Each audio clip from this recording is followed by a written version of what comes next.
ఆసుపత్రిలో చికిత్స పొందుతున్న ఫార్మసిస్ట్ విద్యార్థిని అంజలి కుటుంబ సభ్యులను వైఎస్ఆర్సీపీ రాష్ట్ర మహిళా అధ్యక్షురాలు వరదు కళ్యాణి పరామర్శించారు. తూర్పుగోదావరి జిల్లా రాజమండ్రి బొల్లినేని ఆసుపత్రిలో ఆత్మహత్యకు పాల్పడిన నాగాంజలి కుటుంబాన్ని వైఎస్ఆర్సీపీ రాష్ట్ర మహిళా అధ్యక్షురాలు వరదు కళ్యాణి, అధికార ప్రతినిధి శ్యామల, మాజీ ఎంపీ భరత్రాం పరామర్శించారు. అండగా ఉంటామని అంజలి తల్లిదండ్రులకు భరోసా ఇచ్చారు. అనంతరం మీడియాతో మాట్లాడారు. వైఎస్ఆర్సీపీ రాష్ట్ర మహిళా అధ్యక్షురాలు వరదు కళ్యాణి మాట్లాడుతూ, ఒక యువతిని దారుణంగా హింసించి ఆత్మహత్యకు పురగొలిపేలా చేసిన వ్యక్తిపై ఎటువంటి చర్యలు తీసుకున్నారని ప్రశ్నించారు. సీసీటీవీ ఫుటేజ్ను ఇప్పటిదాకా ఎందుకు తల్లిదండ్రులకు చూపలేదని అన్నారు. అధికార ప్రతినిధి ఆర్ఎస్ శ్యామల మాట్లాడారు. అంజలికి మెరుగైన వైద్యం అందించే ఏర్పాటు చేయాలన్నారు. మాజీ ఎంపీ మార్గాని భరత్రాం మాట్లాడుతూ, పై సమగ్ర విచారణ జరగాలని అన్నారు. అంజలి తల్లిదండ్రులు మాట్లాడుతూ, మా బిడ్డను పూర్తి ఆరోగ్యంగా మాతో పంపాలని అన్నారు.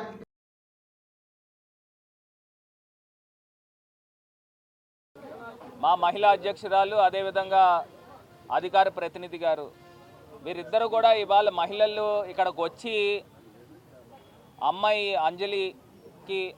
అంజలి కుటుంబ సభ్యులకి ధైర్యం చెప్పడానికి ఇక్కడికి రావడం జరిగింది. నేను ఒక్క మాట అయితే క్లియర్గా చెప్తున్నానండి, ఇక్కడ రాజకీయాలు చేయడానికి ఎవ్వరు రాలా. ఒకటే అంశం చెప్తున్నాం. ఇవాళ ఒక మహిళకి, అంజలికి ఇంత అన్యాయం జరిగితే ముఖ్యమంత్రి గారు స్పందించారా? డిప్యూటీ సీఎం గారు స్పందించారా?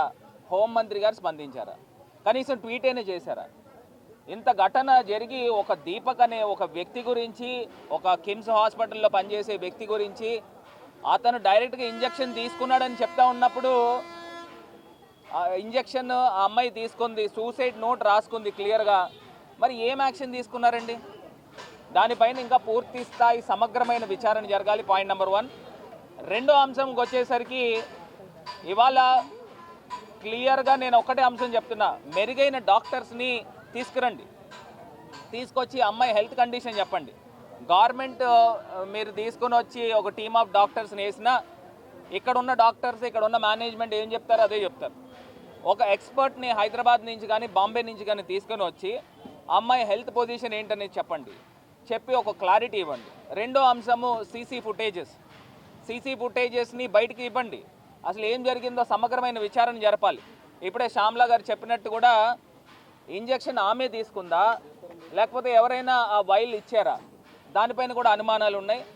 మూడో అంశం వచ్చేసరికి నేను క్లియర్గా చెప్తా ఉన్నా, ఈ దీపక్కి పిల్లనిచ్చిన మామ తెలుగుదేశం పార్టీలో క్రియాశీలకమైన వ్యక్తి, క్రియాశీలకమైన సభ్యుడు. తెలుగుదేశం పార్టీ సస్పెండ్ చేశారా లేదా అని అడుగుతా ఉన్నాం. అంటే మీరు మీ పార్టీ వ్యక్తులు వెనకేసుకొని వస్తున్నారా అని అడుగుతా ఉన్నా. దీనిపైన ఇప్పుడు దాకా ఏ రకమైన స్పందన లేదు. ఇప్పుడు ఒకవేళ నిజంగా మీరు మహిళా పక్షపాతి అయ్యి కూటమి ప్రభుత్వం ఉంటే ఇమీడియట్గా మీరు అతన్ని సస్పెండ్ చేయాలి కదా పార్టీ నుంచి, లేకపోతే ఎక్స్ప్లెనేషన్ ఇవ్వాలి కదా. కనీసం ఒక మాట అయినా మాట్లాడారా? ఇవన్నిటిపైన ప్రజలకి మీరు ఏమి న్యాయం చేస్తారనేది ఎవరికి అర్థం కావట్లా. మా కళ్యాణి గారు, వరద కళ్యాణి గారు చెప్పినట్టు కూడా ఇమీడియట్గా మహిళా హోంమంత్రి, కనీసం మహిళా హోంమంత్రి అయినా ఇక్కడికి వచ్చి స్పందించి ఇక్కడ కుటుంబ సభ్యులకి ధైర్యం కల్పించి ప్రభుత్వం అండగా ఉంది అనే ఒక అంశాన్నైనా మీరు కనీసం చేయలేకపోయారు ఈ 10 రోజుల్లో. మీ తాలూకా చిత్తశుద్ధి ఏంటనేది ఇక్కడ క్లియర్ కట్గా అర్థమవుతుందని కూడా ఈ సందర్భంగా తెలియపరుస్తున్నాను. అందరికీ నమస్కారం. ఈరోజు నేను ఎమ్మెల్సీ అండి, వరదు కళ్యాణి నా పేరు. నేను ఇక్కడ భరత్ గారు, ఎక్స్-ఎంపీ గారు, శ్యామ్లా గారు, ఇక్కడ మిగతా మా వైఎస్ఆర్ కాంగ్రెస్ పార్టీ నాయకులందరం కలిపి ఆ అమ్మాయిని చూడడం జరిగింది. మా బెడ్ మీద అచేతనంగా ఆమె పడి ఉంది. నిజంగా చూసి గుండె తరుక్కుపోయింది. చాలా బాధ అనిపించింది. ఇంత దారుణమైన పరిస్థితి ఏ ఆడబిడ్డకు కలగకూడదు.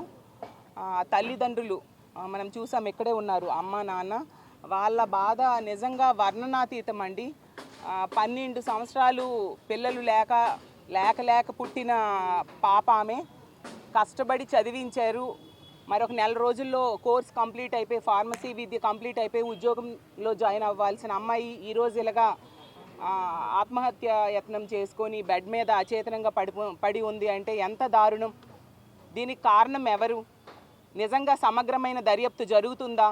ఆమె సూసైడ్ నోట్ కూడా చదవడం జరిగింది. ఆ దీపక్ అనే వ్యక్తి ఇక్కడ కిమ్స్ హాస్పిటల్లో ఏజీఎంగా పనిచేస్తున్న దీపక్ అనే వ్యక్తి దారుణంగా ఆమెకి మోసం చేసి బ్లాక్మెయిల్ చేయడం జరిగింది. ఆడపిల్లలకి రక్షణ లేదు, ఇవన్నీ కూడా ఆవిడ ఆ లేఖలో ప్రస్తావించడం జరిగింది. ఎంత దారుణం! ఆమె బాధ ఆ లేఖలో ప్రతి అక్షరంలో కూడా కనిపిస్తూ ఉంది. అంత దారుణంగా వేధించి ఈరోజు ఆమె ఈ ఆత్మహత్యాయత్నం చేసుకోవడానికి కారకుడయ్యాడు ఆ దీపక్ అనే వ్యక్తి. దీనికి సరైన స్పందన ప్రభుత్వం కానీ, పోలీసులు కానీ, హాస్పిటల్ యాజమాన్యం కానీ ఉందా అని నేను అడుగుతూ ఉన్నాను. విద్యార్థి సంఘాలు ధర్నాలు చేస్తే, అలాగే మా ఇన్ఛార్జ్ గారైన భరత్ గారు దీని మీద మాట్లాడితే అప్పుడు కొంచెం స్పందించి కేసు పెట్టడం జరిగింది. ఇంత దారుణమా, ఇంత నిర్లక్ష్యమా ప్రభుత్వానికి? ఆడపిల్లలకి రక్షణ లేదా? ఈ ఆంధ్రప్రదేశ్ రాష్ట్రంలో చూస్తూ ఉంటే అడుగడుగునా ఏదో ఒక సంఘటన మనం చూస్తూ ఉన్నాం. ఆ పాప విషయంలో మనకి క్లియర్గా ఇన్వెస్టిగేషన్ సరిగ్గా జరగట్లేదు అనేది అర్థమవుతుంది. ఇదే హాస్పిటల్లో ఆమె ఆ ఇంజెక్షన్ చేసుకుంది. సీసీటీవీ ఫుటేజ్ ఇప్పటికి కూడా ఇవ్వట్లేదు తల్లిదండ్రులకి. ఇస్తే ఏం జరిగిందో తెలుస్తుంది కదా. ఆ మెడిసిన్ కూడా చాలా డేంజరస్ మెడిసిన్ అంట. అది వాళ్ళంతటి వాళ్ళు ఇచ్చుకోలేరని చాలామంది డాక్టర్స్ చెప్పడం జరిగింది.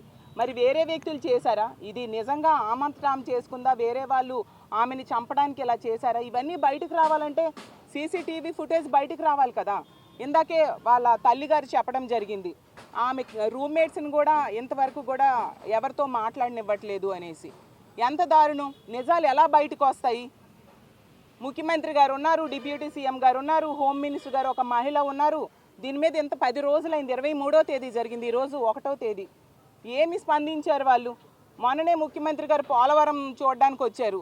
అదే స్పెషల్ ఫ్లైట్లో పక్కనే కదా ఇక్కడికి వచ్చి ఆ అమ్మాయి కుటుంబాన్ని పరామర్శించి ఆ అమ్మాయిని చూస్తే బాగుండేది కదా. వాళ్ళకి ఎంత ధైర్యం ఉండేది. డిప్యూటీ సీఎం గారు పక్కనే ఉంటారు, పక్క నియోజకవర్గం దగ్గరలోనే.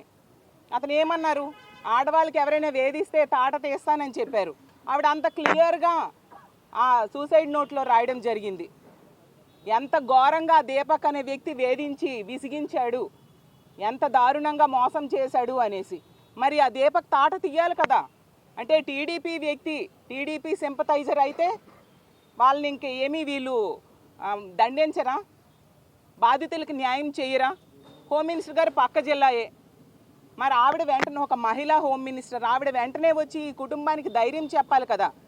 ఆ పాపకి మెరుగైన వైద్యం ఆ అమ్మాయికి ఇవ్వాల్సిన అవసరం ఉంది కదా.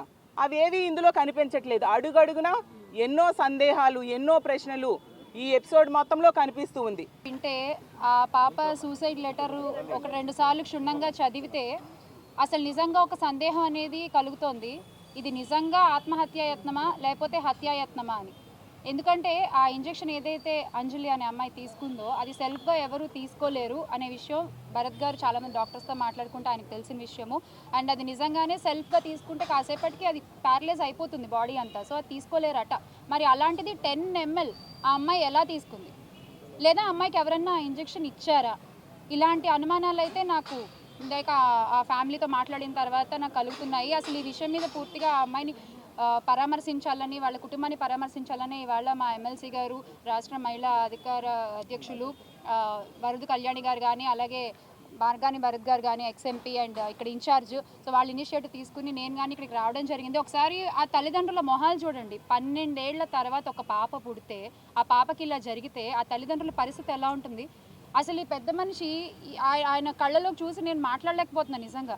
అంటే ఏం చెప్పాలనుకుంటున్నారు ఈ కూటమి ప్రభుత్వం నాకు అర్థం కాదు. వీళ్ళు అధికారంలోకి వచ్చిన ఈ ఏడాది కాలంలో అడుగడుగున రాష్ట్రంలో ఏదో ఒక మూల ప్రతిరోజు ఏదో ఒక అఘాయిత్యం జరుగుతూనే ఉంటుంది. ఏమన్నంటే మాకు మహిళలంటే అపారమైన గౌరవం, మేము మహిళా సంక్షేమం చాలా చేస్తాము, మా ప్రభుత్వం మహిళా సంక్షేమం కోసం మాట్లాడుతుంటారు. సంక్షేమ సంగతి దేవుడేరుగా. ముందు ఇలాంటి తల్లిదండ్రులకు ధైర్యాన్ని ఇవ్వండి.